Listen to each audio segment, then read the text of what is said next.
2023, des images qui renvoient presque 3 ans en arrière. Depuis ce week-end, la France impose de nouvelles mesures aux voyageurs en provenance de Chine.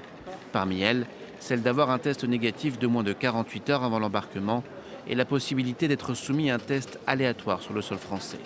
Ce contrôle à l'arrivée, qui n'est pas un contrôle qui empêcherait des citoyens de rentrer sur notre territoire, mais qui est un contrôle plus scientifique, qui va nous permettre de suivre de façon extrêmement précise les différents variants. Ce sont essentiellement des variants Omicron qu'il y a actuellement en Chine. Depuis l'arrêt de la politique zéro Covid en Chine début décembre, les cas de Covid-19 ont grimpé en flèche, faisant craindre l'apparition de nouveaux variants.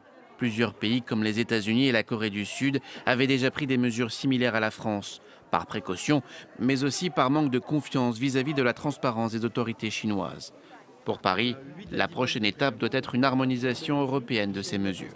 Nous avons une discussion au niveau européen dans la semaine pour harmoniser ce modèle de prise en charge au niveau européen. Vous le savez, les Espagnols, les Italiens ont déjà pris ces mesures, les Américains aussi, mais nous allons, en tout cas la France va pousser cette méthodologie pour que ce soit pris sur l'ensemble des pays de l'Union européenne.